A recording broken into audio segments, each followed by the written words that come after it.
kalau saya menari, berarti saya hadap ke kamera ya. Oke. Bisa.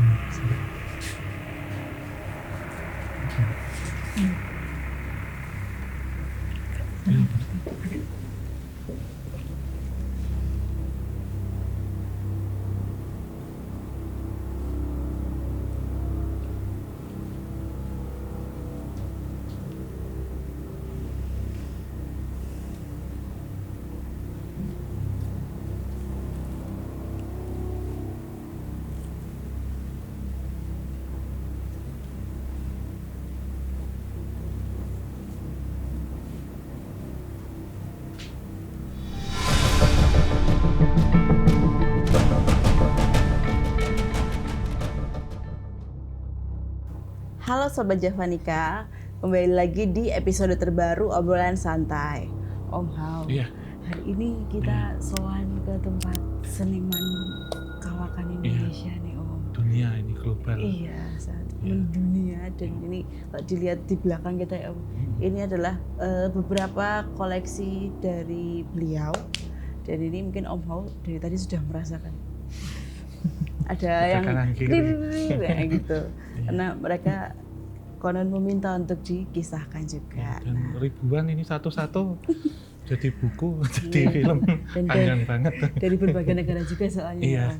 Gitu. Nah, ini nanti kita akan ngobrol dengan beliau seputar tentang karya-karya beliau juga, karena beliau ini juga kondang sebagai penari dan tariannya bukan hanya sekedar tari tradisional maupun ada yang beberapa dikolapskan, namun juga mengandung nilai spiritual dan juga mistis begitu. Nah, gak usah berlama-lama, kita sambut Eyang Didi Ninito.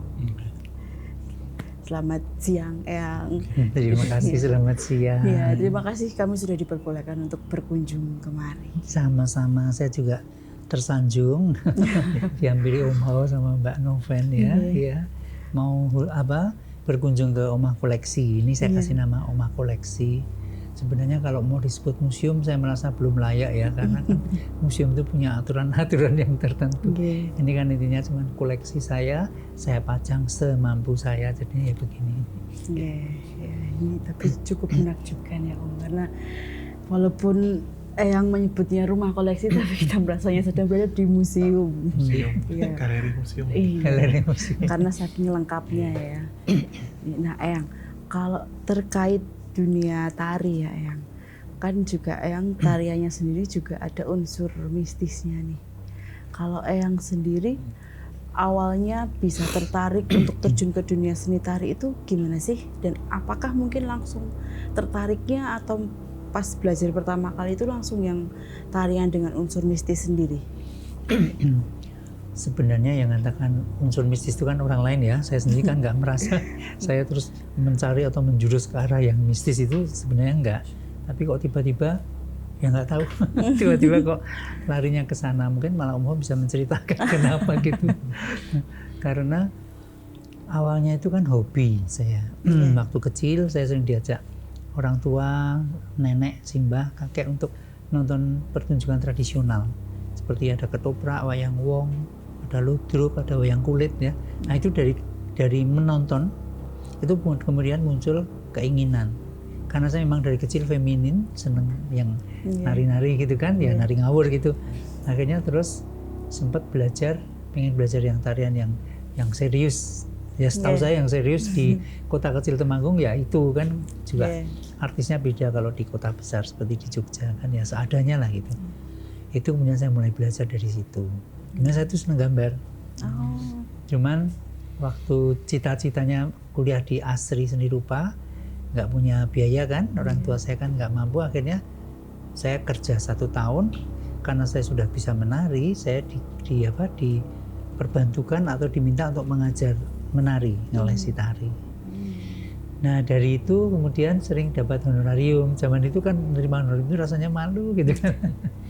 Karena ya belum tahun berapa ya, tahun 70-an itu kan belum sekomersial sekarang ya, zaman-zaman itu kan. Dikasih itu rasanya waduh happy-nya setengah mati kan. Nah itu awalnya. Nah tadi kan Eyang juga sempat menyebut sebenarnya kalau dari Eyang sendiri menarinya tuh tidak merasa ada unsur mistis-mistisnya ya untuk yang awal-awal. Nah, Om Hao, boleh konfirmasi dulu, kenapa sih orang-orang kebanyakan kok sering mengaitkan tarian, terutama mungkin tari-tari yang ini Om, bukan cuman yang penyambutan aja ya. Itu kenapa sih sering banget dikaitkan dengan unsur-unsur mistis, terlebih mungkin ke spiritual juga ya? Ya tentunya di sini tari tradisional ya kita lihat ya, tidak hanya di Jawa tapi di Kepulauan Indonesia atau Nusantara lebih luasnya, bahkan Asia, kita ambil timur ya. Itu memang kita melihatnya itu kenapa dianggap mistis karena ritualnya biasanya orang ini secara mengeneralisir gitu. Tapi dalam menjiwai suatu peran tentunya ada beberapa prosedur atau tahapan-tahapan yang dijalani. Biasanya seperti berpuasa, mungkin ada di beberapa syarat yang masih gadis harus benar-benar gadis gitu. Terus kemudian yang dijalankan di waktu-waktu masa-masa tertentu, dengan umur rampenya tertentu juga. Nah di sini sebenarnya berkaitan dengan adat istiadat setempat gitu yang di bawah, karena menari tidak hanya untuk pertunjukan saja, tapi juga menjaga sakralitas dan nilai budayanya, dan bagaimana bisa membius penonton gitu. Karena seperti kita ketahui ada beberapa tarian yang sifatnya sakral gitu, bahkan di ke-10 ada yang menggenepi gitu ya. Itu yaitu Gusti Kanjeng Ratu Kidul misalkan itu. Jadi pandangan-pandangan orang itu mengarahnya ke situ. Namun kemudian karena pandangan mistis ini juga dianggap berlebih sebenarnya. Karena kemudian menilai bahwa menari itu horor gitu, yang diangkat di beberapa film horor kan gitu. Ada tembang Jawa, ada tarian Jawa gitu ya. Sebenarnya konsepnya itu yang susah dipahami, tapi di sini digeneralisir itu berkaitan dengan mistis gitu. Tapi beda ya kalau kita bilang tentang spiritual dengan mistisme atau magic, itu semuanya berbeda sebenarnya. Spiritual itu lebih ke batin. Jadi kita bagaimana membawakan itu dengan batin kita yang selaras gitu. Ya. Nah ini cuman mungkin banyak orang yang pada akhirnya hanya memahaminya atau nangkapnya di bagian yang mistis-mistis ke horornya yang aja. serem, yang menarik gitu, kesurupan kan gitu. Iya, kasarannya gitu. Menarik ya. Betul, berarti kan untuk tari yang sakral itu juga banyak ya. Nah kalau untuk yang Didi sendiri nih, dalam tariannya juga apakah ada persiapan atau ritual khusus yang sering jenengan lakukan sebelum pentas? Jadi di tari-tari khusus ya, seperti tadi disampaikan, misalnya bedoyo yang saya ciptakan, bedoyo Koromo itu memang ada ritual khususnya. Lalu waktu saya terakhir belajar topeng Cirebon, itu guru saya juga ngasih ritual. Nah waktu awalnya saya mengenal ritual ya waktu di Cirebon itu. Habis aku selesai belajar, terus guru saya minta saya saya mandi tengah malam jam 12 di luar. Terus saya kan masih bego waktu itu ya, masih tahun 79 waktu itu. Saya masih mahasiswa. Nanti saya telanjang, Mimi gitu. Ya telanjang mandi. Nggak apa-apa kan, nggak ada yang nonton itu. Nah itu di situ saya selesai tamat tari topeng Cirebon itu saya pakai mandi itu. Ada bunga yang sudah mungkin didoain ya, pakai kemenyan dan sebagainya di kamarnya beliau. Nah itu awalnya saya juga nggak ngeh saya, karena intinya saya itu kalau kita itu belajar ke guru, nasihat dari kakek saya yang orang Chinese itu, kita harus bodoh.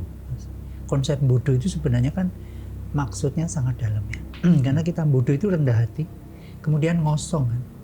Sehingga kalau kita ngosong, itu ibaratnya kita datang membawa gelas yang kosong. Jadi banyak bisa menyerap atau mendapatkan, misalnya untuk air gitu kan dapat banyak. Tapi kalau kita itu nggak bisa ngosong, nggak bisa bodoh, itu kita seperti datang ke suatu guru untuk menyerap ilmu, sudah membawa gelas yang penuh. Ya kan nggak mungkin masuk. Hilang begitu aja. Nah itu nasihat dari kakek saya yang Chinese itu. Memang saya merasa luar biasa, karena Chinese, kakek saya itu walaupun Chinese, beliau kejawen juga. Jadi yang mengajari saya tirakat, puasa ngabit weton, puasa pati geni ngebleng, kemudian mutih, ngerowot, ngalong, macam-macam itu simbah saya ini. Kalau dulu kalau ngajari aku masih ingat, kamu kalau mau belajar puasa gini, makan dihitung berapa sendok. Hari ini kamu hitung berapa sendok, misalnya 10 gitu udah. Besok pagi dikurangi 1 sendok. Besok pagi 1 sendok terus sampai akhirnya tidak sama sekali. Itu latihannya gitu. Katanya untuk menyiapkan perut dulu. Kalau nggak biasa puasa kan nanti perutnya kaget, bisa kena sakit malah kan. Kalau nggak siap fisiknya. Nah itu dari simbah saya. Nah itu jadi memang tari-tarian khusus ada ritualnya, makanya kalau dalam tarian kan dibagi beberapa kan, tarian untuk hiburan, seperti yang saya sering lakukan lucu-lucu itu kan, Ya. entertain sifatnya. Ya. Kemudian tari sakral itu ya tari-tari upacara kan, tari upacara. Kemudian yang upacara otomatis sangat erat kaitannya dengan ritual dan spiritual. Gitu. Apalagi waktu saya belajar tari Bali, wah Bali itu kan sangat kuat sekali Ya. ritualnya.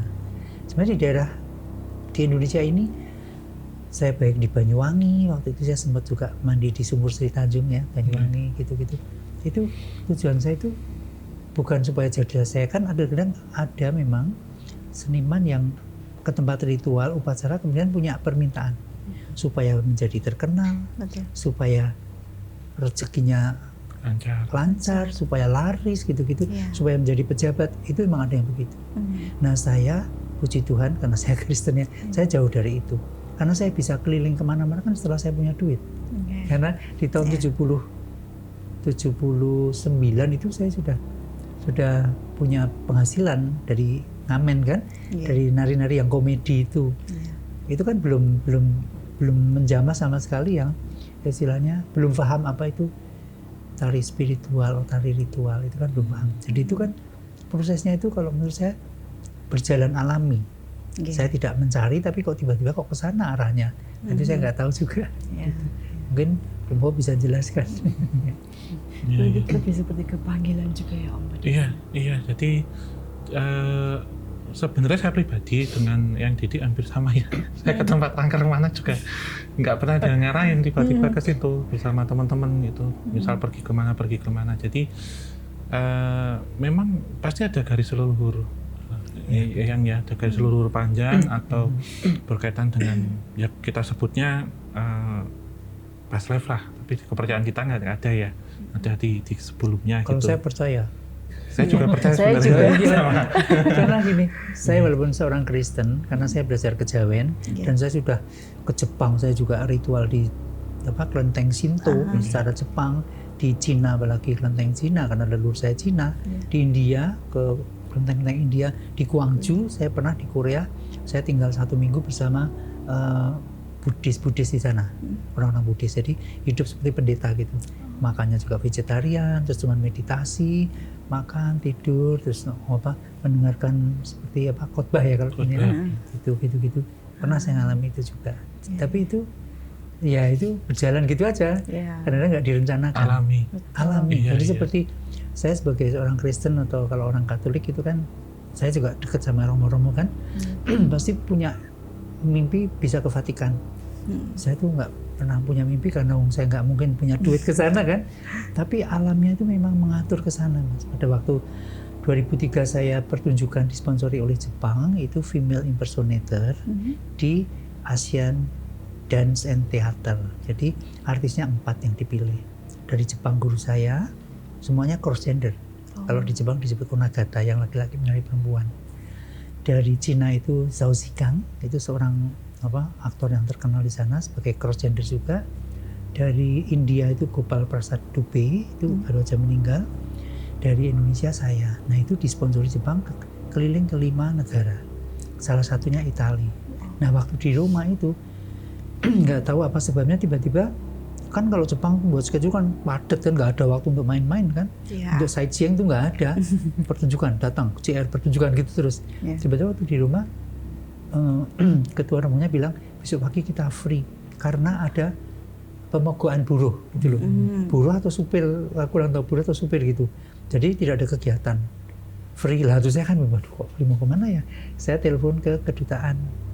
Nah setelah saya telepon ke kedutaan ternyata kemudian dikenalkan dengan yang namanya si Claudio. Claudio itu orang Roma, orang Italia yang memang suka Indonesia dan belajar bisa bahasa Indonesia. Dikenalkan ke situ terus Mas Didi nanti saya antar. Oh ya. Dibawalah ke Vatikan. Saya juga nggak mimpi bisa ke sana kan. Vatikan tuh pas ini loh, dulu waktu peristiwa New York yang 11 WTC. WTC. Betul. 21 ya. 21 ya? Iya. Ya. Nah, WTC itu kan ditutup Vatikan sekian tahun kan. Pas tahun 2003 itu pas dibuka pertama kali setelah tertutup sekian tahun. Nah, yang antri, aduh ya ampun, berapa meter, berapa kilo itu. Saya ikut di antrian itu. Karena mumpung kesempatan kan, kapan lagi ya itu bilang gitu kan. Ya aji mumpung lah ya. Mumpung di sana, nggak biaya sendiri kan, udah bisa sampai di sana.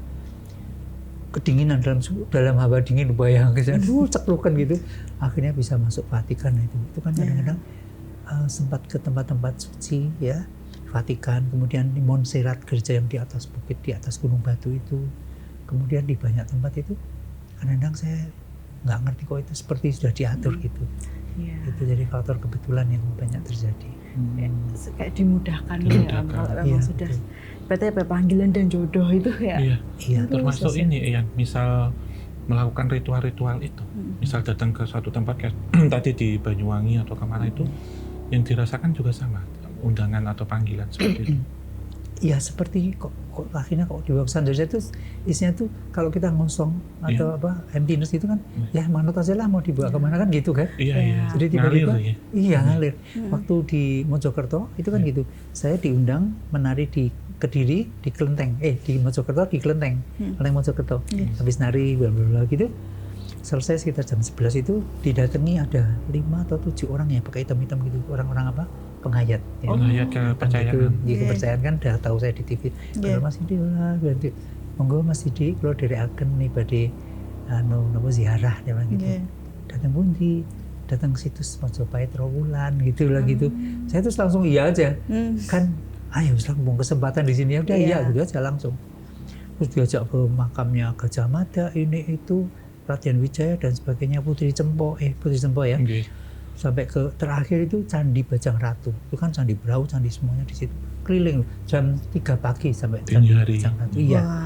Nah, di situ saya dikasih tahu dan mengenal yang namanya Halimun. Kabut. Apa itu Halimun? Kabut. Kabut. Jadi kalau menurut historisnya kan kenapa Majapahit atau zaman Majapahit atau Trowulan itu nggak bisa dibom dari atas karena ketutup itu. Nah, waktu saya sampai di Candi Brau itu di Candi Bajang Ratu itu kan udah capek banget. Candinya di situ Mas depan itu mana nggak kelihatan kan semua putih kabut itu kan. Enggak kok tiba-tiba berulang ke depan juga itu sudah di depan itu candinya jadi nggak kelihatan dari jarak sekian meter. Terus Mas kok ternyata pikir itu jauh kan. Kayaknya ini yang namanya Halimun Mas dia bilang gitu. Oh itu jadi baru tahu di situ. Nah gitu-gitu. Saya pernah foto di Ringin Lawang tuh ya. Itu Pak Lurah yang motret. Terus ngirim ke saya Mas Didi ini hasilnya. Begitu saya lihat hasilnya itu ada asap itu bentuknya bunga di kepala saya gini. Terus yang satu kayak naga gitu. Dibilang dikasih 2 foto. Kemudian saya tanya ini artinya apa ya Pak Lurah gitu kan? Ya itu nanti Mas Didi kan pasti akan balik ke sini. Ternyata benar Astra punya kerja. Saya dapat kesempatan menari di depan Candi Brau. Itu luar biasa banget. Nah gitu-gitu kadang-kadang saya kalau di nalar ya, susah kan? Betul. Kok bisa itu kenapa ya? Semula daripada membebani saya bisa tak pikir saya mengalir aja gitu. Ya ini pengalamannya yang ini kayak saling terhubung gitu ya Om ya pada akhirnya. Nah yang kalau balik lagi ke peritualan tadi yang pertama nggih. Kan itu yang pertama kali dan sebelum-sebelumnya mungkin belum pernah pakai ritual ya. Belum. Nah, kalau dari Eyang sendiri ada merasakan perbedaan nggak sih saat menari yang dengan ritual dan juga tidak dengan ritual? Oh iya jelas beda. Karena kan misalnya harus puasa dulu. Puasa itu kan kita bersih ya secara fisik itu kan bersih kan. Ya mungkin membersihkan batin juga kan. Sehingga kalau saya waktu menari itu memang energinya itu berbeda dan orang melihat itu sering melihat macam-macam gitu loh. Saya nggak bisa tahu, saya nggak bisa lihat ya. Ada yang aneh-aneh lah ya itu komentarnya orang-orang saya kadang-kadang nggak tak masukkan nanti ya. Iyalah matur nuwun matur gitu aja. Cuma saya sembahyangnya matur nuwun sama Tuhan sama semesta kok saya bisa begini dan sebagainya gitu kan di luar nalar saya sendiri kan gitu kan nggak bisa saya menjelaskan aku bilang gitu aja. Tapi kalau untuk ritualnya nih Eyang, untuk yang pertama kali itu sama pada akhirnya dengan tarian-tarian selanjutnya apakah sama atau disesuaikan? Maksudnya kan kadang Eyang juga keluar kota, keluar negeri gitu kan, mungkin unsurnya berbeda ya dengan yang di sini. Nah, apakah harus sama atau ibaratnya ada ritual apa ya daily-nya ya yang lebih kompak untuk kemana-mana? kalau terkait dengan offeringnya, sesajinya, itu pasti tidak akan sama dengan yang di sini, ya. Mengikuti lokasinya ya. Betul ya. Oh. Tapi kalau kadang-kadang pikiran saya sendiri ya, Iya. kalau niatnya sama, ya Tuhan kan cuma satu ya. Betul. Dan cara ritual itu kan tidak ada batas kan. Kalau yang begitu-begitu kan nggak ada batas kan. Nggak ada batas jarak misalnya di luar negeri atau dalam negeri. Intinya kalau kita niatnya sama itu pasti akan ketemu, akan klop dengan apa ya? Ya arahnya kemana itu akan sama. Gitu. Tapi kan kalau untuk ritual sendiri, apalagi kan itu pasti sudah ini ya Om, kebatinan spiritualnya itu, dan pasti akan ada juga hal-hal di sekitar yang tidak kasat mata yang mengiringi gitu Eyang. Pernah nggak sih terjadi sebuah gesekan energi atau mungkin bahkan mendapat penglihatan apa ketika Eyang sedang melakukan ritual tersebut? Kalau penglihatan saya memang tidak peka, nggak bisa melihat. Ya. Cuman kalau merasakan terasa. Tapi kadang-kadang nggak bisa cerita, tiba-tiba kok emosional seperti waktu aku proses mendapatkan Ratu Tira ini, itu kan juga yang aku pernah cerita itu waktu di situs Calon Arang di Kediri, itu kan saya nari terpental. Ya. Yang ini kan, yang ditutup. Iya betul. Oh karena yang ini. Iya. Oh. Jadi ini belum jadi waktu itu, masih proses. Iya. Terus terpental, terus kemudian dari proses saya kemudian menari di mana? Di Pura Dalam Calon Arang yang di Kediri. Waktu itu saya terbawa sampai ke pedanda saya di Ubud di Bali. Jadi kebetulan saya itu dekat dengan seorang pedanda, namanya pedanda Ratu Ida Pedanda Jumutan Manuabe, itu dari Geria Peling di Ubud. Itu saya sudah kenal dari tahun 2009 mungkin kalau nggak salah, pada waktu adik beliau itu medikse, upacara medikse mau menjadi pedanda itu kan saya menari ngayah di acara itu, di event itu. Nah saya ngajak anak saya itu masih kecil waktu itu. Kemudian itu kenal pertama, dan itu pertama kali saya merasakan dilukat. Saya kan belum tahu tadinya dilukat seperti apa. Pada waktu saya habis menari paginya, saya diajak adik beliau kan, yang sahabat dekat kan adik beliau dengan saya kenal pertama kali, Ida Bagus Wardike, itu ngajak saya, yuk ikut saya kemana, ke kakak. Ya kan saya manut aja kan, gerimis batin saya, kok gerimis nggak pakai payung, nanti sebentar lagi kan terang. Bener, naik motor itu terang, nggak hujan. Sampai ke rumah kakak, ternyata pedanda itu kakaknya yang sekarang saya selalu konsultasi, selalu dibantu, itu beliau pedanda jemputan. Terus itu saya dilukat di situ. Saya kan nggak ngerti gimana sih caranya, ngikuti aja tuh saya di pertama kan mesti kumur dan sebagainya secara Hindu ini. Ikut aja gitu. Jadi saya kalau mengikuti ritual gitu tuh, saya itu karena menghormati tradisi setempat dan sebagainya. Saya tidak akan ya tulus-tulus aja, tidak mikir yang macam-macam gitu.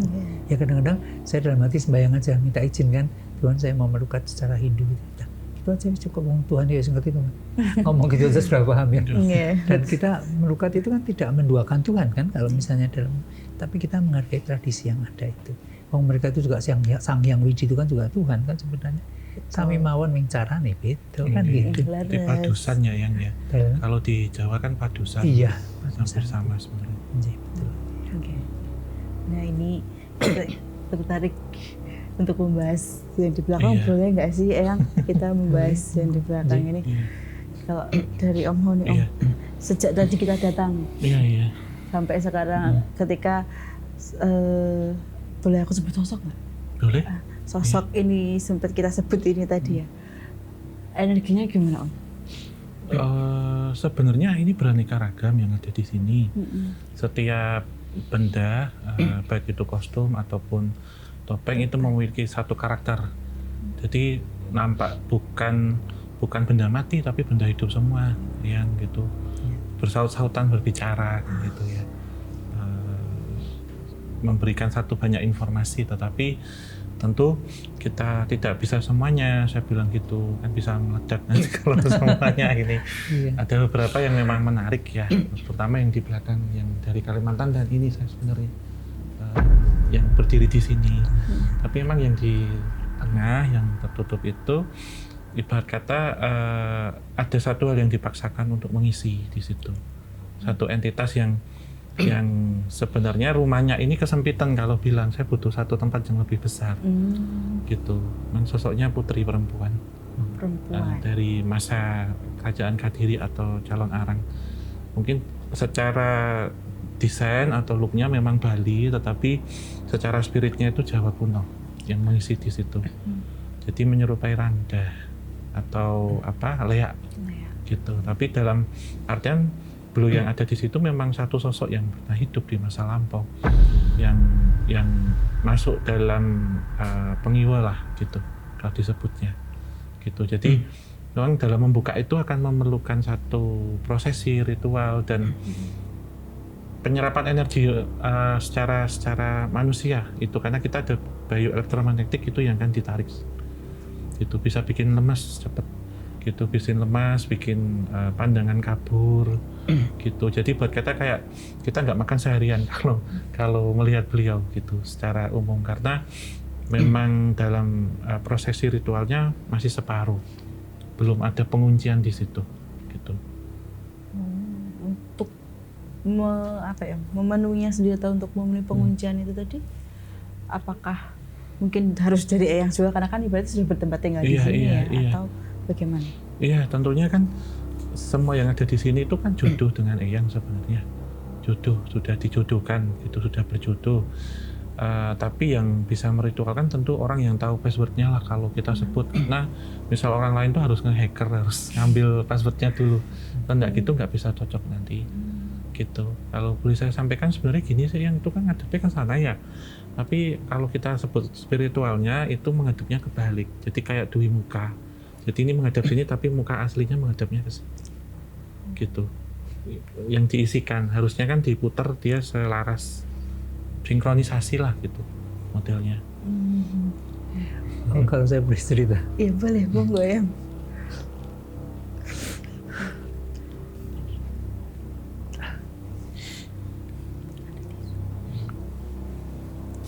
Maaf ya.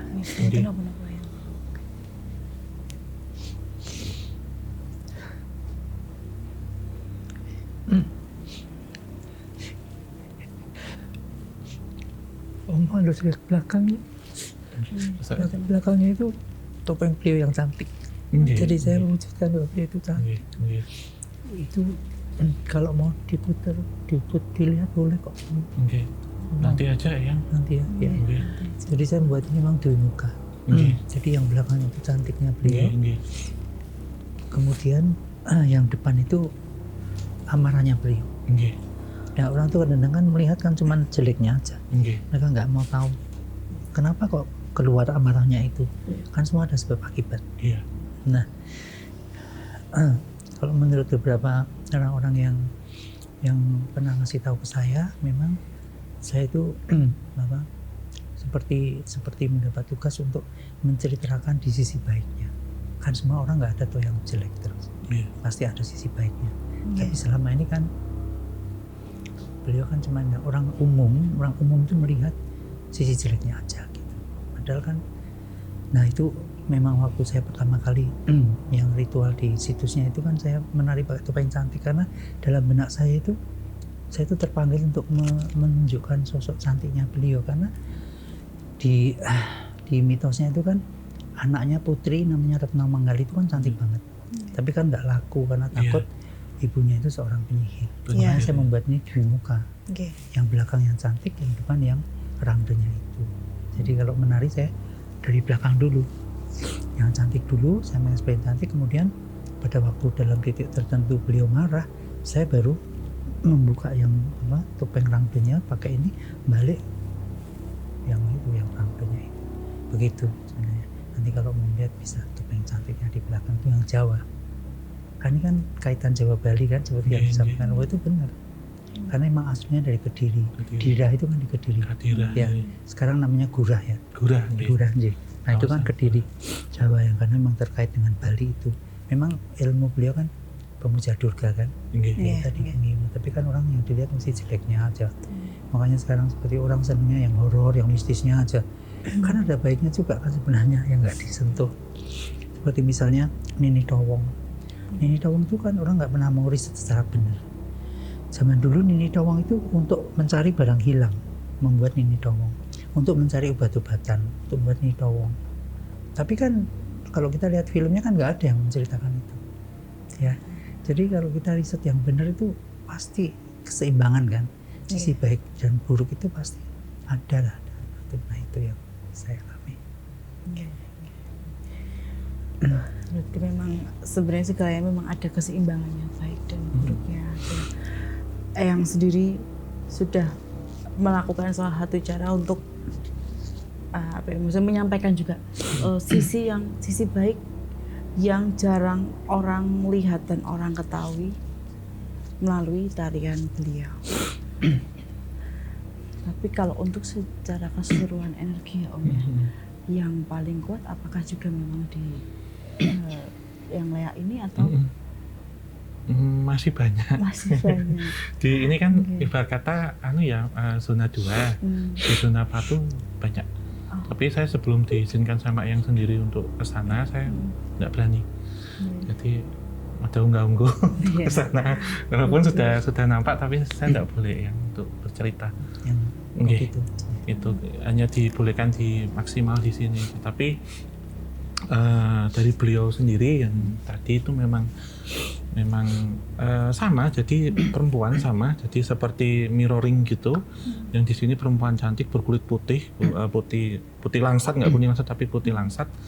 Tapi ketika dibalik di sini merah, bukan darah tapi kulitnya itu merah, gitu. Memang berkaitan dengan Ratna Manggali gitu. Tetapi yang mengisi sesuatu entitas yang sebenarnya karena ada satu rasa kekecewaan itu, kemudian melakukan aksi balas dendam, tetapi ketika dinasihati oleh para resi pada waktu itu, amarahmu yang akan memakan dirimu, gitu. Jadi terkadang ibarat kata seperti satu layar putih itu hanya satu titik hitam, itulah yang dibaca orang, gitu. Begitu yang karena nila setitik rusak susu sebelang itu ya. Nggih. Makanya ditutup ini kenapa sih sebenarnya? Pertama energi itu tadi, yang kedua ya ada perenungan dalam dirinya bahwa menutupi rasa malu yang sudah dilakukan itu karena menuruti amarah emosi itu. Jadi menutupi kebaikan dan kecantikannya selama ini. Gitu yang diceritakan beliau begitu. Gitu ya. Makanya itu penutupnya kan namanya kekerep. Dan kekerep itu ditulis langsung oleh pedanda. Mantra ya. Mantra tak nampak kasat mata. Ya, itu ditutup gitu.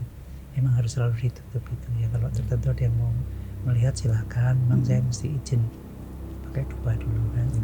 Izin dulu dibuka gitu. Tapi kalau untuk Eyang sendiri, karena kan ini terletaknya di sini dan juga berarti setiap hari bersinggungan secara energi gitu. Apakah juga masih sering untuk berkomunikasi atau gimana? Kalau secara langsung enggak, tapi kalau seperti tadi Mbak, waktu menceritakan beliau itu tiba-tiba saya menangis itu, saya yakin beliau itu hadir. Tapi kalau nggak hadir saya nggak pernah. Saya kan tamu di sini banyak ya. Karena saya biasa-biasa aja sih menceritakan beliau gini. Tapi kalau nggak ada kehadiran, saya nggak pernah emosional gitu. Tapi kalau yang kesini tuh orang yang tahu, yang punya sixth sense, itu pasti beliau hadir. Mungkin Om tahu juga. Jadi beberapa yang pernah ritual di sini, yang datang ke sini itu mesti, ya kan saya pernah ngobrol sama teman saya yang orang Jerman itu, bilang bahwa kejujuran itu hanya bisa ditandai dengan satu air mata, kedua gusbam, merinding gitu. Ya. Betul nggak itu Mbak? Nah, gimana Om? Iya, karena tentu dalam menyampaikan sesuatu hal itu kan harus sepenuhnya, harus jujur, dan kita tahu sopan santun juga, apalagi adat budaya kita gitu. Kalau tidak bisa gitu, nggak bisa sinkron ya. Apa yang disampaikan kan ibarat kata bukan saya menyampaikan ini, tapi kan atas izin Allah ya, untuk bisa berbicara, untuk menyampaikan yang kita ketahui aja lah, apa yang kita ketahui, tapi tidak yang kita ketahui, yang semua kita ketahui kita sampaikan kan gitu. Jadi sesuai dengan apa yang bisa kita sampaikan gitu. Yang boleh ya. Yang boleh. Kan berkata ketahuilah apa yang kamu ketahui, tapi tidak semua yang kamu ketahui kamu sampaikan, kamu bicarakan kan gitu, yang sesuai porsinya. Jadi ya beliau mensinkronkan itu gitu. Termasuk yang lain sebenarnya banyak juga yang di sini. Asal usulnya dari satu, karena ketika membicarakan ini kan rawuh ya. Beliau setiap satu tempat itu bukan berarti terus diisi ada satu prosesi, namun dalam prosesnya itu mengisi sendiri itu lebih alamiah. Unsur-unsurnya seperti apa, dan tanah Jawa ini satu tanah yang subur ya, kita sebut secara spiritual. Dari luar negeri akan bisa kerasan tinggal di sini, tapi dari sini belum tentu kerasan tinggal di luar negeri. Betul, itu dari Ekuador. Ekuador yang itu ya. Yang pink itu. Dan ya boleh percaya boleh enggak ya, waktu ibu teman saya Kristina yang ngasih ke sini kan, dia datang ke sini memberikan topeng itu, di bawah kita bertiga aja ini, tiba-tiba angin gede banget gitu, pintu 2 itu bisa jebol bang, cuer gitu, kita semua kan terkejut kan, kaget kita bertiga kan. Terus apa, beliau si Kristina sama Ibu itu bilang, ya ini kan powernya juga ikut gitu katanya. Ya itu saya nggak ngerti ya, nggak bisa lihat. Ya walau alam ya, faktor kebetulan atau apa. Kalau Mas Umbo gimana? Katanya memang ya ikut powernya beliau gitu. Iya. Dari Ekuador itu. Iya, yang dan apa ya? Saya izin untuk sana gitu. Ya. Memang secara di sini bisa tumbuh subur kita sebut ya, karena memang masuk ke garis khatulistiwa dan itu energinya panas. Panas. Saya dari tadi memang mengarah ke satu tempat selain beliau tadi juga yang Kalimantan, yang Kalimantan Timur, Dayak gitu, dan satu di Ekuador dan beberapa topeng-topeng Jepang juga gitu karena ada juga beberapa yang setelah meritualkan itu wafat juga ada, yang meninggal. Gitu. Iya, setelah ada yang kan itu karya seni topeng ya, yang ada yang memang ingin masa akhirnya tuh masuk ke situ gitu, saya melihat itu juga. Jadi berarti mewadahkan hidupnya, rohnya, jiwanya iya, di topeng. Di topeng itu ada yang seperti sebenarnya ini bisa masuk ke benda pusaka atau benda mustika juga, gitu. Jadi dalam membuat itu tidak asal-asalan dicetak atau dipahat ya, tapi ada tempaan doa setiap pemahatan atau pemilihan kayunya, bahannya gitu. Nah yang Ekuador itu memang sinkronisasinya luar biasa ketika ada di sini gitu. Selain udaranya menjadi panas bukan karena cuaca ya, tapi juga ada gesekan energi yang menimbulkan angin besar dan juga aroma ya, entah aroma ini ya yang wangi atau anyir darah gitu. Jadi sempat berhari-hari. Tapi boleh digini nggak Om, dideskripsikan mungkin sosoknya yang dari topeng Ekuador ini? Boleh dideskripsikan nggak? Iya, ini sosoknya sebenarnya apa ya, kalau saya ceritakan itu bentuk manusia memang, tapi ini saya yakin bukan dari manusia. Secara badan secara mukanya seperti itu, tetapi badannya hewan. Gitu. Yang dalam beberapa ritual suku-suku di sana itu dipergunakan mitologi ya. Dalam tarian-tarian khas Amerika Selatan ya, Amerika Latin, dari suku-suku lama lah gitu. Itu masuk di situ. Nah, terkait dengan topeng-topeng juga nih Eyang dan juga Om Ho. Mungkin di sini banyak banget topeng juga ya. Kalau nggak salah ada topeng yang tertua yang jenengan simpan di sini. Iya, jadi ya mungkin pertama kali saya punya topeng. Itu yang cukup lama, itu ada satu yang tak pakai untuk tari Dwi Muka. Ada sih. Itu boleh ditunjukin di sini ya. Boleh. Sama biar nanti dibahas sama Om Ho mungkin energinya seperti boleh. apa.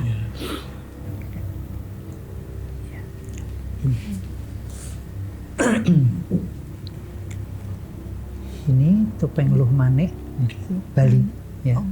Dan ini menurut yang ngasih itu, ini yang cat tulang, dari tulang yang dibakar, tulang sapi. Tulang sapi atau kebus, saya nggak tahu, tapi tulang binatang. Ini kan putihnya kan putih agak tidak putih yang bright putih gitu kan. Tulang. Bener putih tulang tuh ya ini, karena emang dari tulang. Itu caranya kan dibakar, kemudian dihaluskan, terus terus dikasih ancur lem. Oh, Jadi nempelnya itu pakai ancur lem gitu. Oh Nempel gitu. iya iya iya. nyerbuk itu ya yang ya. Iya, serbuk gitu. Serbuk. Betul. Terus dicampur. Dan ini katanya prosesnya juga berulang-ulang kan, mungkin Iya, digosok. berlapis-lapis. Betul gitu ya. Nah ini yang cukup. Ini kan bentuknya aja sudah Iya. ya Iya. tua Iya. banget. Gini. Dan ini kan memang kalau dipakai ya, kalau nanti saya harus pakai tak pakai. Ini udah berapa lama tapi yang usianya? Saya mendapat topeng ini tahun 70-an. Wah. Udah 50 tahun lebih. 50. 60 mungkin. Nah, topeng ini sendiri dibuat tahun kapan saya nggak tahu kan. Tiba di tangan saya sekitar tahun 70-an itu sudah begini bentuknya. Berarti sudah lebih sepuh Sudah lagi. lebih tua lagi mungkin ya. Wah. Tapi kalau yang waktu pertama kali mendapatkan topeng ini nih, ada apa ibaratnya kalau energi ini ya spiritual dan juga metafisika kan ada kayak mungkin nyetrumnya atau gimana gitu, ada nggak Enggak, itu waktu itu saya terima gitu aja, saya mengagumi, wah topengnya cantik dan ya ada rasa cocok aja gitu. Jadi mungkin pada waktu itu saya belum seperti sekarang mungkin ya, masih proses kan, jadi sesuatu yang merasa cocok ya udah tak pakai saya karena saya serak gitu istilahnya, nyaman gitu aja gitu. Tapi saya nggak bisa menjelaskan. Tapi kalau dari yang memberi ada ngasih background ini, mungkin ini sebenarnya bukan cuma topeng tapi terinspirasi dari sosok siapa gitu, enten berarti? Enggak, cuman namanya emang Luh Mane, itu perempuan cantik. Kalau dibalikan Luh itu kan perempuan. Ya, Luh Mane itu kan untuk perempuan cantik. Gitu.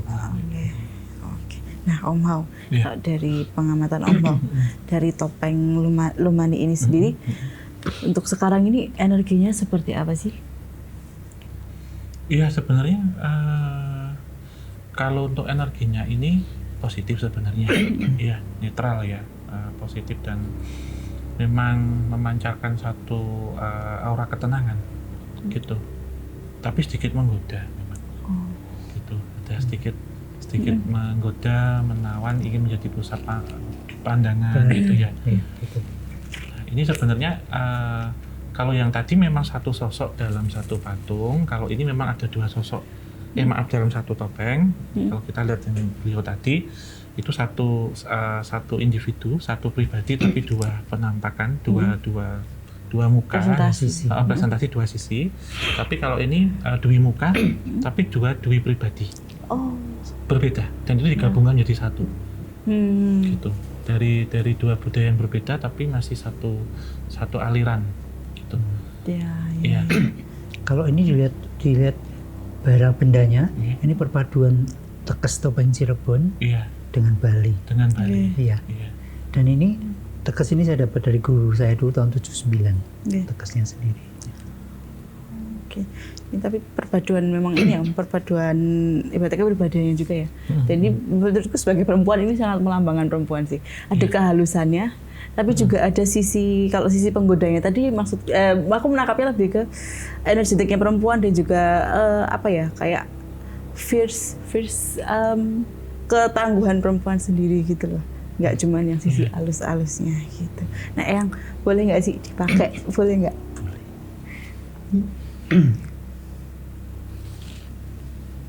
Dek, tolong Dek.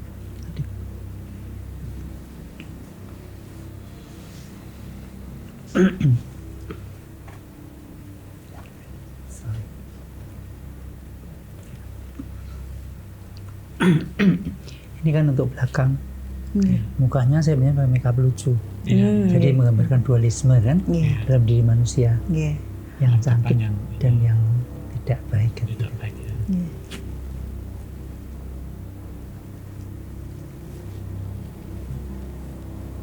Di depan Cirebon ya. Yang di depan Cirebon ya. Yang di belakang Bali. Ya. Nah, kalau saya menari, berarti saya hadap ke kamera ya. Di sini, sorry. Oke.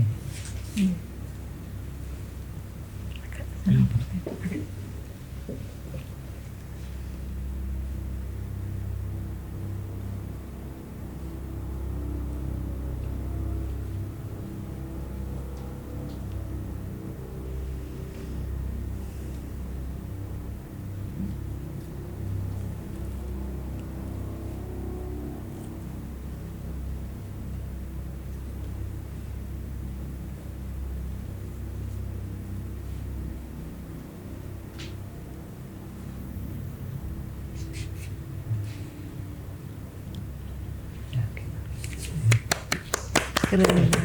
Luar biasa. Jadi, Nggak bisa bergerak kalau lihat. iya, terhipnotis deh ya.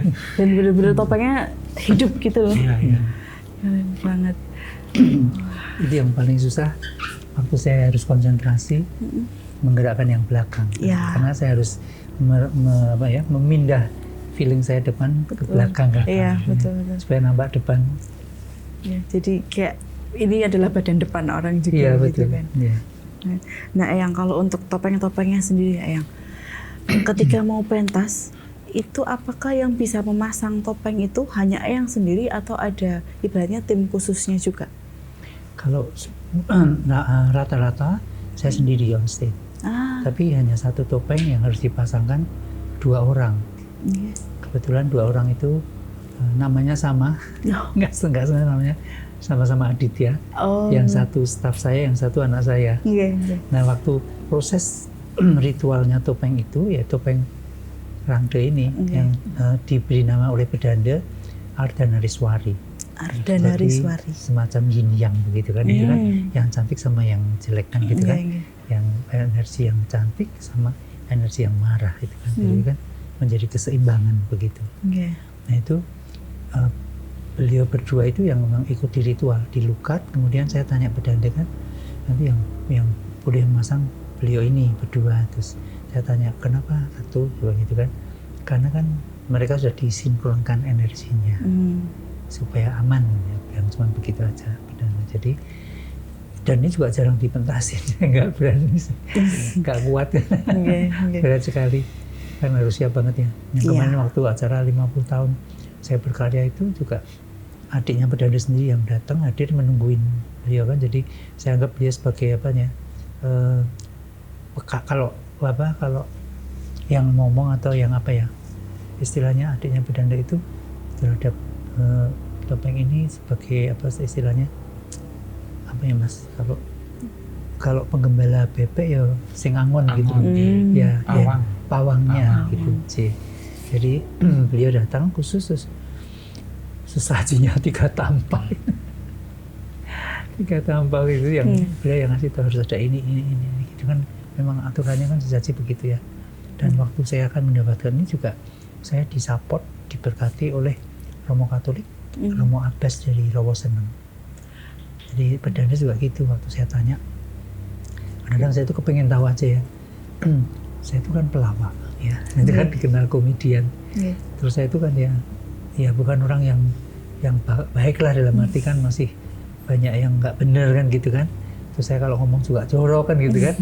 Tapi kok saya kemudian di istilahnya itu dikenalkan dan didekatkan dengan hal-hal yang sifatnya spiritual atau semacam ini kan ya, yang semacam itulah bilang gitu. Terus Romo dan Bedanda itu jawabannya sama loh, padahal beliau kan nggak saling kenal dan 2 daerah yang beda, yang satu Katolik satu Hindu. Intinya itu ya udah jalani aja, mengalir aja, pokoknya tinggal dijalani aja gitu. Karena Mas Didi kan nggak nyari gitu. Mas Didi itu dipilih gitu, cuman dipilihnya itu kan yang saya nggak ngerti ya, mungkin ya karena mungkin sudah jodoh atau gimana, memang saya harus mengalami itu, mungkin begitu ya gitu. Nah itu yang salah satu yang balik lagi itu sudah kayak jodoh lagi ya Om ya. Nah tapi Om, kalau seumpama tentang seperti topeng ini ya, kan sudah ada memang pihak-pihak yang dipercaya untuk memasangnya. Kalau seumpama terjadi sebuah kondisi di mana yang memang harusnya memasang ini sedang tidak bisa, itu apakah bisa ibaratnya diwakilkan dan dinegokan ya, atau gimana? Kalau untuk ini nggak bisa, harus beliaunya sakit pun harus jadi sembuh kok. Gitu. Misalkan kondisi sakit pun harus sembuh, karena memang sudah dipilih itu berarti yang bisa membawa kunci. Berkata kita masuk rumah, kuncinya ini dibawa sama seseorang, orangnya sakit ya kita ke rumahnya minta kunci gitu. Atau non sewu kalau masuk rumah sakit ya kita tanya keluarganya kuncinya mana, nggak bisa. Kalau sudah itu jatuhnya pulung ya, itu ya hanya orang ini yang bisa, dan itu tidak bisa diwakilkan, tidak bisa diturunkan atau dipelajari sesuai sama, nggak bisa. Beda kalau memang menjadi seorang pengajar, itu ilmu bisa jadi kayak deliver knowledge gitu. Diturunkan. Tapi kalau anu nggak bisa gitu. Harus beliau yang ini karena sudah dipilih kawahyonnya atau pulungnya jatuhnya ke situ. Itu nggak bisa diambil. Kalau diambil juga nggak kuat. Misalkan orang lain yang ingin melakukan itu nggak kuat, karena kan wadahnya sudah pas. Nggak bisa lebih, nggak bisa kurang. Jadi Ya. pas di situ. Ya. Gitu. Jadi memang sudah dipilih dan diharuskan. Jadi entah gimana pun keadaannya pasti akan dilancarkan juga ya, Om, Iya, ya, agar iya. tidak terjadi halangan gitu di tengah. Iya, iya. Nah, Eyang, ini kalau boleh kita membahas tentang ruang Oma Koleksi ini, nggih. Pernah nggak sih mungkin Eyang atau putranya Eyang dan teman-teman yang di sini pernah mengalami kejadian ganjil atau menyaksikan sendiri di sini ada kejadian ganjil gitu? Kan. Sering. Oh, boleh diceritakan apa aja ya? Nah itu ditanya yang sering. Ya kalau seperti driver saya sering kadang-kadang kalau saya pas keluar kota atau ke luar negeri, pokoknya dia nggak di rumah itu, sering melihat sosok saya katanya di sini. Kalau nggak Diserupakan. suara naik turun tangga gitu. Oh, yang tadi mau naik itu ya yang ya. Kretek-kretek gitu ya. Iya. Wah. Iya. Ya, terus apa? Saya punya satu staf perempuan. Kalau udah marip takut kalau di atas sendiri. Kan di atas sendiri. Oh, enggak. Karena mas-mas yang dua ini kan part time kan, jadinya kalau Iya. tidak setiap hari. Nah yang selalu ada di sini kan setiap hari kan dia, namanya Mbak Andrea itu. Dan kalau udah marip takut dia katanya. Pernah ya itu sering lihat bayangan yang tinggi besar gini-gini itu sering gitu kan. Dan cerita ke saya gitu. Oke. Wah, lumayan banyak juga nih. Ya bukan Om, bukan tahu siapa Om. Tadi sudah merasakan ya Om. Iya, iya. Tapi kalau dari saya itu kan sering melihat itu sosok seperti saya gitu. Cuman kan dari belakang, nggak Iya, pernah iya. melihatkan wajah kan. Iya, iya. Tapi figurnya apa itu sosoknya itu mirip dengan Gestur aku. atau ini ya yang Gesturnya badan iya. gitu ya. Atau Iya. cara naik turun tangganya, apa itu kan suaranya sama Sama. gitu. Iya, iya. Memang sering gitu ya. Om. Iya, iya. Ini dari dua hal ini yang sebenarnya. Pertama, dari properti yang dipergunakan yang itu kan menyimpan residual energi. Itu yang kadang itu termanifestasi lagi, jadi nampak lagi. Ini yang pertama. Yang kedua, bisa jadi ada beberapa di sini itu yang menyerupakan yang memang meng-copy paste gitu ya, menyerupakan nampak. Ada juga kalau orang kita sebut itu sedulur papat lima pancer. Ari-arinya itu yang nampak mewujud di sini. Tapi karena beraneka ragam energi itu tentunya kan satu tempat ini dinaungi oleh satu energi yang besar lagi yang ada di zona 1. Itu ibarat kata kayak yang ngomong semua yang ada di sini. Yang ngomong itu kayak yang ya induk semangnya lah gitu. Ada yang lebih besar lagi di atas tuh yang berkata yang Ibu kosnya itu ya. anak-anak yang masuk sini gitu. Yang menjaga agar tidak keluar atau yang dari luar masuk ke dalam pingin ikut gitu kan, dalam artian aura dari yang sendiri ini kan menarik ya gitu. Ketika pentas itu, ketika ada di panggung pertunjukan, yang melihat itu nggak hanya yang nampak, hadirin yang nampak, tapi yang nggak nampak juga banyak yang nonton gitu. Jadi seperti yang mungkin punya pengalaman ketika menari tapi itu kosong, nggak ada yang nonton. Kalau kita ngelihat awam ya gitu, secara nggak ada kasat mata penontonnya. gitu ya. Itu yang ada pengalaman seperti itu benar ya. Iya, karena kan saya sering nari di candi. Di candi mana yang kalau boleh tahu Candi contohnya? Ceto pernah, Oh di terus di Karanganyar. Sukuh, Iya. Dieng, Iya. Gedong Songo, terus candi mana? Singosari, Semberawan, Kidal di Malang sana, Di Jawa Timur. Jawa Timur, Candi Gayatri, banyak sekali. Saya senang sih karena waktu saya menari di candi itu benar-benar bisa merasakan penyatuan dengan alam. Energinya ya.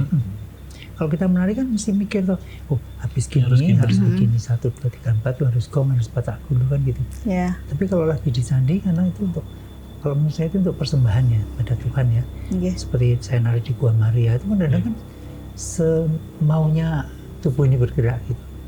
Ya, tubuhnya mau begini ya udah begini aja. Jadi kadang-kadang tidak perlu mengingat harus ngiting, harus gini nggak perlu. Kalau mau begitu ya itu muncul aja. Begitu kok saya pengen menggerakkan begini, mempresentasikan lotus misalnya gitu. Iya. Kadang cuma biasa cuma begini, nah nggak ada maknanya gitu. Nah itu kadang-kadang yang sering. Jadi kayak mengalir gitu aja ya. Iya. Otomatis gitu ya. Iya, itu indah rasanya. Benar. Dan memang saya di situ nggak mikir harus ditonton, karena persembahan. Seperti kadang-kadang kalau saya pas nari di Gua Maria tuh, begitu saya simbo, saya nyembah itu, dulu saya nangis sampai nggak terkontrol gitu. Kadang sambil nari itu bercucuran ngusnya mendeber gini-gini, nggak peduli kan, karena saya merasakan keindahannya di situ. Tapi kadang-kadang air mata itu langsung, nah gitu-gitu itu kan susah ya. Itu dari segi estetiknya mana itu. Kalau dilihat itu kan di foto gitu ya jijik gitu ya. Tapi kan dari gerakannya, ayunan tubuhnya kan tetap estetik ya. Iya betul. Keren. Nah tapi kalau menyangkut omah koleksi lagi nih yang, ada nggak sih pernah dari topeng-topeng ini mewujud menjadi sosok utuh gitu ya? Maksudnya ada jadi kayak berbadan dan pokoknya utuh gitu, atau mungkin bahkan ada orang-orang yang sering kesini tuh mungkin pernah kesurupan dari sosok-sosok yang ada di topeng ini gitu ya? Kalau kesurupan memang pernah ada. Nah, terus waktu itu beberapa orang yang kesini tiba-tiba ada yang kesurupan. Nah, saya kan bingung, saya bukan dukun kan, gimana caranya? Aduh saya bingung kan. Akhirnya dibawa ke bawah. Udah agak longgar gitu karena gurunya ada yang agak pintar. Bawa ke bawah gitu, kita lagi ngobrol, kesurupan lagi. Dan waktu itu cewek. Terus muncul saya di benak saya tanya, kepingin lihat yang nari ya? Terus dia bilang, tapi dia nggak berani lihat mata ya, karena betul ya. Jadi kalau mandang itu cuma begini. Iya, melengos ya, nggak mau lihat itu kan, aku kan liatin gitu kan, dia nggak mau lihat. Akhirnya dibawa ke atas ke sini. Terus saya minta di depannya beliau kan, saya menari ngungkuri beliau, izin dulu saya ngungkuri beliau, anaknya itu menghadap ke sana. Dipapa sama temennya karena takut jatuh kan, dia duduk di kursi sambil gini, senyum terus gitu, dia guyu sendiri gitu, senyum gini, terus muncul di benak saya, saya harus pakai. Saya kan punya kalung yang dikasih bedanda sama kalung yang dari Rosario dari Romo kan, saya pakai dua-duanya, kayak wong gendeng. Seperti waktu saya menari pertama kali beliau ada nari suari yang topeng itu, saya juga pakai dua-duanya itu. Untuk apa ya? Untuk proteksi untuk ini kekuatan sugesti lah ya. Saya lebih aman gitu. Nah, terus itu saya pakai. Kemudian saya mau menari gitu, tiba-tiba muncul di benak saya harus menari pakai topeng yang sering saya pakai ritual di candi, yang polos, nggak ada itu. Oke, terus dikasih gitu. Saya diambilkan driver saya kan, tak pakai. Saya menari gitu, tiba-tiba muncul aja. Saya harus ingatan saya itu ke ini adegan Siwa waktu membakar Semaradhana. Legongnya saya belajar legong itu, dan saya pernah menarikan itu di Austria sama almarhum Bu Bulan Trisna Jelantik, penari Bali, maestro. Itu kalau Siwa membakar di Bali kan begini, mata ketiganya kan bakar ke Semaratih gitu. Nah saya ingat itu, kemudian ya muncul gitu aja, tiba-tiba mudra saya kepingin membuat mudra Trisula. Nah kan begini tuh. Secara Hindu kan begini. Lalu saya doa ya, bukan namanya saya bisanya doa Bapak kami ya, Bapak kami saya mohon, pokoknya saya mau memenuhi. Muncul aja gini, terus langsung saya mengibaratkan rasa itu, saya membakar itu pakai mata ketiga. Satu, saya putar lagi, saya tempel sini. Dua, pas kedua gitu itu langsung lepas ya. Terus dipegang sama teman-temannya, terus diturun dari kursi, ditidurkan di sini. Dah saya rasanya capek banget loh. Itu rasanya tuh kayak dilolosi gitu ya. Capek banget, energinya itu seperti terkuras gitu. Ya ada perasaan takut karena saya kan bukan dukun, bukan penyembuh gitu kan. Kan saya nggak ngerti cara menyembuhkan kesurupan seperti apa, itu spontan aja. Terus begitu sembuh, dia buka mata terus, saya di mana? Dia nggak sadar, dia baru sadar. Akhirnya dibawa keturun ke bawah. Nah gitu-gitu itu. Itu pengalaman saya yang sangat-sangat berkesan itu. Mungkin Om bisa menjelaskan. Tapi keren sih, maksudnya yang kayak tiba-tiba bisa terarah gitu loh ya Om, kayak menduga dan menanyakan pengen lihat Eyang nari ya, dan Eyang pun juga sudah mempersiapkan proteksi dirinya ini. Kayaknya berbakat jadi dukun gak sih? Jangan takut. Iya, soalnya juga pernah jadi prias manten tuh Eyang. Oh iya. Karena itu juga perlu kayak Sembako. lelaku syarat juga kan. Puasa ya, betul. Nah itu siapa tahu sekalian. Tapi apa pulungnya jalan ininya jodohnya nggak di situ. Oh Kayak di situ ya. nggak bisa kalau ibarat kata kayak itu tadi kan sebenarnya bukan mediumisasi, bukan kesurupan, tapi ibarat kata yang diminta untuk translator energi aja. Jadi dari satu entitas yang ingin melihat tadi, tapi harus memenuhi janjinya ketika sudah ditunjukkan peragaan itu ya Udah harus pergi. dilepas ya gitu. Karena sebenarnya beliau juga berasal dari satu tanah yang sama, dari satu tanah yang dulu pernah ada aktivitas atau lelaku pengiwah itu. Yang ingin melihat ini sebenarnya kayak menapak tilas gitu. Nah, ketika tadi yang diarahkan membuat trisula, posisinya seperti apa, itu badannya dipergunakan untuk transit sebenarnya, untuk transfer energi, memperjauhkan, menjauhkan itu lepas gitu, dipinjam ibarat kata raganya. Gitu. Ya berarti emang yang juga pulungnya pun juga lebih ke ini ya Om. Iya, Seni seni. dan Iya. juga menyampaikan cerita dari Iya, yang dan tidak satu lagi disampaikan. sih yang berkata menghadirkan atau mengaktifkan kembali beberapa seni-seni tari dari masa Jawa klasik atau Nusantara klasik yang sudah punah sebenarnya. Kalau tidak ada penerusnya, tidak ada yang memperagakan itu, ya orang nggak akan tahu. Yang sebenarnya yang sendiri nggak tahu ini nari apa gitu. Bahkan di literatur jamu nggak ada, tidak pernah disebutkan. Tapi ada beberapa dari era-era klasik itu, seperti tadi kita ambil di masa-masa kerajaan Hindu-Buddha yang presentasi dengan candi-candi itu, sebenarnya yang itu secara tidak sadar menarikan kilas masa lampau yang pernah ada di situ. Mungkin dalam arti penobatan raja, masa akhir itu seperti untuk Pensiun. iya pensiunnya, atau pas peresmian itu pernah ada adegan itu di situ. Jadi bagaimana yang itu mereka adegan lagi, Oh, dipinjam raganya. saya jadi ingat waktu saya Iya. nari di Candi Brau, Bravo, di Trawulan kan. nggih, Amerta, ini Nah, Amerta itu Raja itu. bener. Openingnya kan saya pakai putih-putih, saya menarikan seperti mengantarkan sesaji gitu Iya, kan, iya, iya. berdoa gitu. Terus ada orang yang itu dari komunitas spiritual itu Iya. cerita yang memang dulu yang itu kan juga memang penari di zaman kerajaan Kerajaan. dulu, Di penari Majapahit. untuk upacara, bilang begitu, ngomong Iya, gitu. iya. Saya cuma dengerin aja. Nah, Kan kalau Candi Brau itu buat ini yang ada yang bilang untuk dulu kremasi ngaben, Kremasi iya enggak gitu. untuk Amerta, untuk raja. Iya. Jadi mungkin yang dibawakan yang waktu itu adalah pelepasan, Apa? tari pelepasan. Oh, Itu pendarmaan gitu. Jadi ketika seorang raja di Ngaben. di ngaben atau di kremasi itu kan ada pengiring. Jadi seperti pelepasan itu untuk tarian pelepasan yang ya nggak pernah kepikiran atau pernah mempelajari atau tahu gitu. iya. Begitu. Kalau lihat rekamannya mungkin baru bisa bayangin kali ya. Kan Iya, habis itu iya. lupa. Ya mungkin ya. Nah itu yang pernah. Dan sampai sekarang saya nggak ngerti yang ngomong dulu siapa. Sering ketemu yang gitu-gitu, lupa ya. ya ini sebuah keunikan juga ya, dan mungkin makin memperkuat ya Om bahwa yang ini memang selain dapat pulung untuk berkecimpung dalam dunia kesenian, mungkin past life-nya pun seperti yang tadi yang ketemu tadi ya orang tadi ngomong memang pernah menarikan itu juga gitu. Nah ini yang mungkin ini pertanyaan terakhir untuk perjumpaan hari ini ya. Iya. Kalau dari pengalaman Eyang sendiri selama berpuluhan tahun ini nggih, Eyang sendiri memandang kaitan antara spiritual, terus mistisme dan juga tarian itu seperti apa?